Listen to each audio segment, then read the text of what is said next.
Elara dhe shkëlqimi i humbur i yjeve.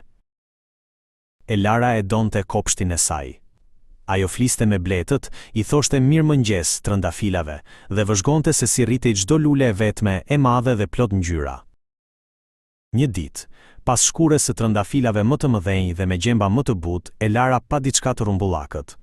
Ajo hoqi gjethet dhe zbuloi një derë të vogël prej druri, thuajse e padukshme.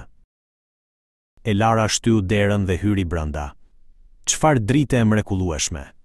Ajo kishte mbërritur në mbretërinë e yjeve, ku ret ishin pambuku dhe yjet lëviznin si fluska sapuni. Aty, e ulur në një re të vogël me ngjyrë portokalli, ishte një zan. Por ajo ishte shumë e trishtuar. "Përshëndetje," tha Elara. "Pse je kaq e mërzitur?" "Zana, që quhej Diellza, pshertiu. Kam humbur shkëlqimin tim. Pa shkëlqimin tim magjik, nuk mund të fluturoj lart dhe të ndihmoj yjet e vegjël të ndriçojnë fort." "Mos u shqetëso. Unë do të ndihmoj ta gjejmë," tha Elara me zë të lartë. Diellza tregoi me gisht, "Duhet të ketë rënë afër fjecit të re pas luleve hënore."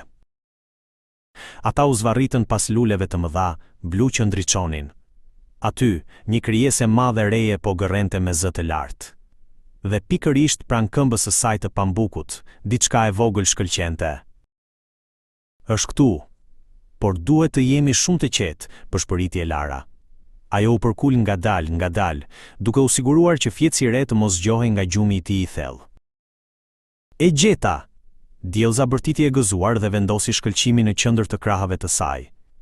Menjëherë, Diellza ndriçoi me një dritë të bardhë dhe të artë, aq të bukur sa ylli më i ndritshëm. Elara dhe Diellza u përshëndetën.